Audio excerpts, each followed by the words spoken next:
नमस्कार सभी को। मैं दीपेंद्र सोलंकी आप सभी का ऑनलाइन क्लासेस में हार्दिक स्वागत करता हूं। आज हम प्रारंभ कर रहे हैं बीएससी पार्ट थर्ड का पेपर सेकंड। बॉटनी विषय के अंदर जो पेपर सेकंड है उसका नाम है प्लांट फिजियोलॉजी एंड बायोकेमिस्ट्री। यानी इस पादप के अंदर हम इस पेपर के अंदर हम पादप कार्यकी और जैव रसायन का अध्ययन करेंगे। तो इसकी पहली यूनिट का पहला टॉपिक है परमिएबिलिटी एंड डिफ्यूजन। परमिएबिलिटी से मतलब है पारगम्यता और डिफ्यूजन से मतलब है विसरण। तो आज हम परमिएबिलिटी यानी पारगम्यता और डिफ्यूजन यानी विसरण के बारे में अध्ययन करेंगे।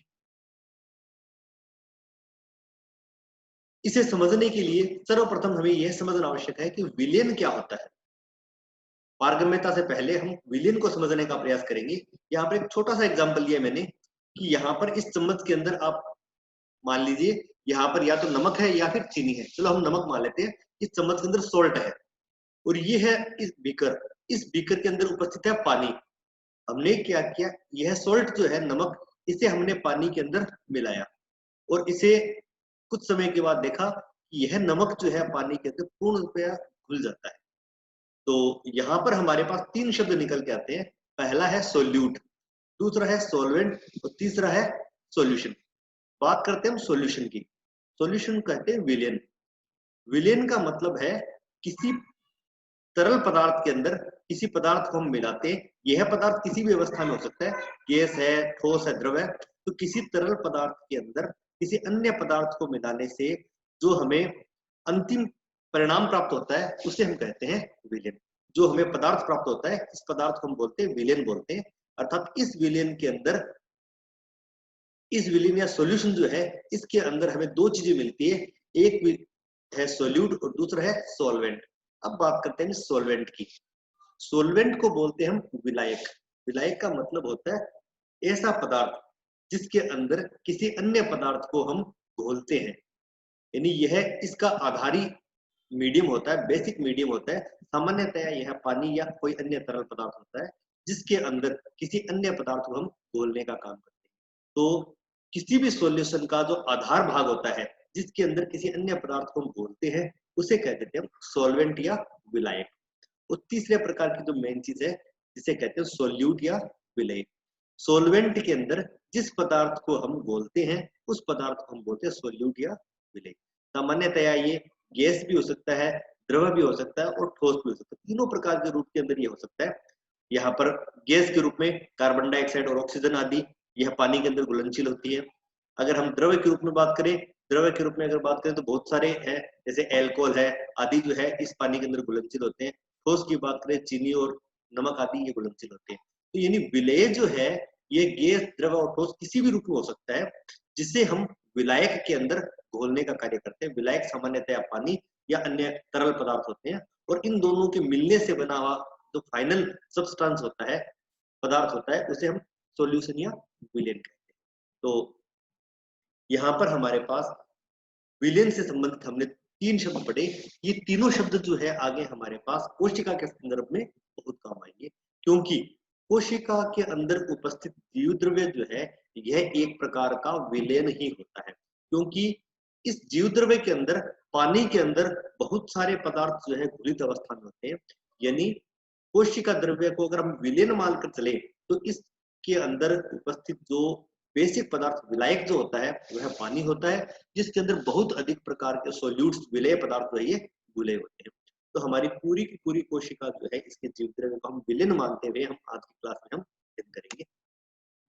अब बात करते हैं इसके आधार पर कोशिका का पहला गुण आता है जिसे कहते हैं परमेबिलिटी या पारगम्यता।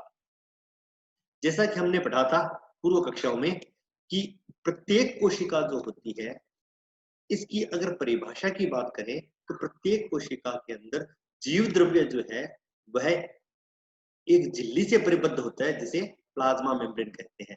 तो कोशिका को परिभाषित करते हुए हम यह भी परिभाषा दे सकते हैं कि कोशिका जीव द्रव्य का रूप है जो कि प्लाज्मा झिल्ली से घिरा हुआ है। तो प्लाज्मा झिल्ली से घिरे हुए जीव द्रव्य को हम क्या बोलते हैं? कोशिका बोलते हैं, जिसके अंदर विभिन्न कोशिकाएं उपस्थित होते हैं। तो इस कोशिका के अंदर कोई भी पदार्थ प्रवेश करता है, अथवा नहीं करता है। कोशिका को बाहरी वातावरण से विभिन्न प्रकार के पदार्थों की आवश्यकता होती है जिन्हें वह ग्रहण करती है और विभिन्न प्रकार के पदार्थ उत्सर्जित किए जाते हैं। तो कोशिका के बाहर उपस्थित जो ये झिल्ली होती है जिसे हम प्लाज्मा मेम्ब्रेन कहते हैं, यह विभिन्न प्रकार के मॉलिक्यूल्स के एक्सचेंज को सहायता प्रदान करती है। विभिन्न प्रकार के पदार्थों का एक्सचेंज जो है इस मेम्ब्रेन के थ्रू होता है।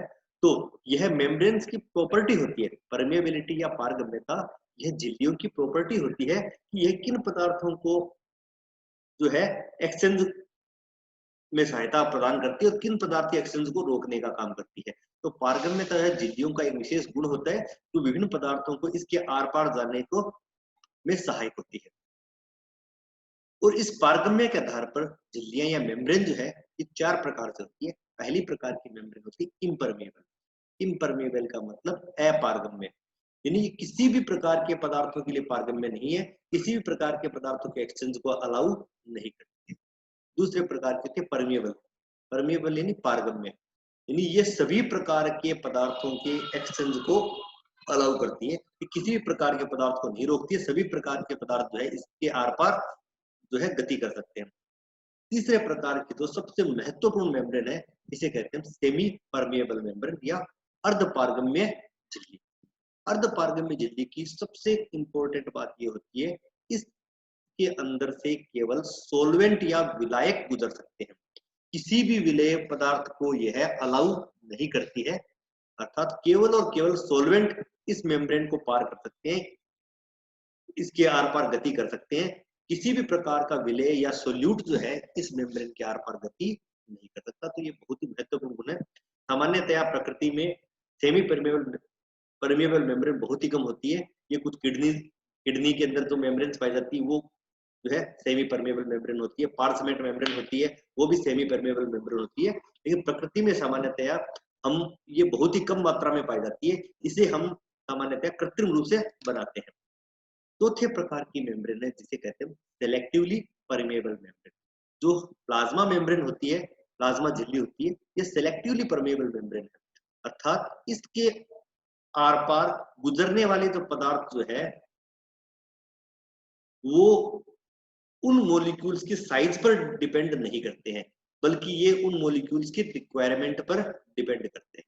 अर्थात कोशिका को जिस मॉलिक्यूल की रिक्वायरमेंट होती है वह उसे मेम्ब्रेन उस पदार्थ को अलाउ कर देती है, जिसकी रिक्वायरमेंट नहीं होती है उसे मेम्ब्रेन अलाउ नहीं करती है। यानी मेम्ब्रेन सेलेक्ट करती है कि किस मॉलिक्यूल की में रिक्वायरमेंट है, किस मॉलिक्यूल की रिक्वायरमेंट नहीं है। यह मॉलिक्यूल के साइज पर डिपेंड नहीं करता है। कम आकार के मॉलिक्यूल्स को मेम्ब्रेन जो है अलाउ नहीं करती है, ऐसा भी पॉसिबल है, जबकि आवश्यकता होने पर बड़े आकार के मॉलिक्यूल को अलाउ कर देती है। इसे हम सेलेक्टिवली परमेबल मेम्ब्रेन कहते हैं। पादपों और जंतुओं की जो प्लाज्मा मेम्ब्रेन होती है वह सेलेक्टिवली परमेबल मेम्ब्रेन का सबसे महत्वपूर्ण उदाहरण है। यहाँ पर इसे डायग्रामेटिक देख सकते हैं।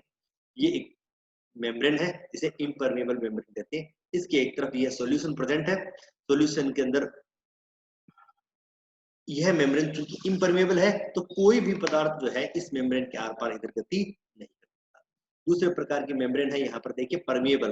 परमेबल मेम्ब्रेन का खास बात ये होती है ये सभी प्रकार के मॉलिक्यूल्स को अलाउ करती है। आपने डिफरेंट किया और सारे मॉलिक्यूल्स जो है इसके आर पार जा सकते हैं। जबकि सेमी परमेबल मेम्ब्रेन आप देख सकते हो, यहाँ पर सेमी परमेबल मेम्ब्रेन जो है केवल विलायक, ये जो विलायक है, विलायक के अणु इसके आर पार दोनों तरफ जा सकते हैं, लेकिन अंदर उपस्थित विलायक या सोल्यूट जो है इसके आर पार गति नहीं कर सकते हैं। तो इस सेमी परमेबल मेम्ब्रेन सबसे महत्वपूर्ण मेम्ब्रेन है।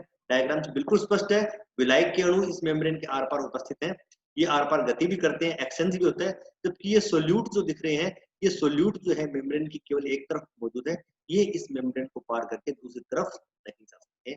इसे हम सेमी परमेबल मेम्ब्रेन कहते हैं, जो केवल और केवल सोलवेंट या विलायक को अलाउ करती है, सोल्यूट को अलाउ नहीं करती है। ये है सेलेक्टिवली परमेबल मेम्ब्रेन जो कि प्लाज्मा मेम्ब्रेन होती है। ये कुछ मॉलिक्यूल्स है, पानी के मॉलिक्यूल्स, ये इसके आर पार आसानी से जा सकते हैं।